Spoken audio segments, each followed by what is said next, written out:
বাংলাদেশের স্বাধীনতার পক্ষে চট্টগ্রামে মেজর জিয়ার উই রিভোল্ট, অপরদিকে ঢাকায় রাজারবাগ পুলিশের মরণপণ প্রতিরোধ।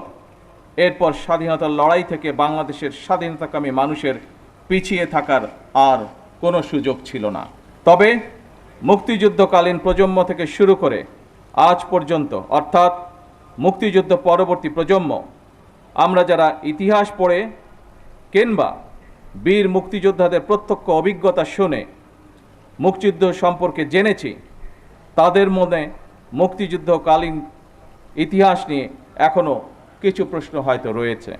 1971 সালের উত্তাল মার্চে জনগণ যখন স্বাধীনতাকামী মানুষের মনে টান টান উত্তেজনা, এমন পরিস্থিতিতে তৎকালীন পশ্চিম পাকিস্তান থেকে যখন ঢাকায় প্রতিদিন হাজার হাজার সৈন্য জড়ো করা হচ্ছিল। 5+ স্টার রেটিং প্রাপ্ত দেশের সর্বোচ্চ বিদ্যুৎ সাশ্রয়ী ওয়ালটন এসি স্মার্ট কমফোর্ট এখন নেক্সট লেভেলে। এমন পরিস্থিতিতে সকল পুলিশ সদস্যদেরকে রাজারবাগ পুলিশ লাইন্সে একসঙ্গে জড়ো করে রাখার পেছনে তৎকালীন রাজনৈতিক নেতৃত্বের কী যুক্তি বা কৌশল কাজ করেছিল, বাংলাদেশের স্বাধীনতা এবং মুক্তিযুদ্ধ সম্পর্কে যারা এখনও গবেষণা করছেন, এটি এখন তাদের জন্য একটি গবেষণার বিষয় হতে পারে বলে আমি মনে করি। দীর্ঘ 1.5 দশকেরও বেশি সময় ধরে ফ্যাসিবাদ বিরোধী আন্দোলনের সংগ্রামের ধারাবাহিকতায় 2024 সালে ছাত্র জনতার এক রক্তক্ষয়ী গণ অভ্যুত্থানের পরে দেশের স্বাধীনতা প্রিয় গণতান্ত্রিকামী মানুষের আকাঙ্ক্ষার প্রতিফলন হচ্ছে জনগণের রায় গঠিত বর্তমান সরকার।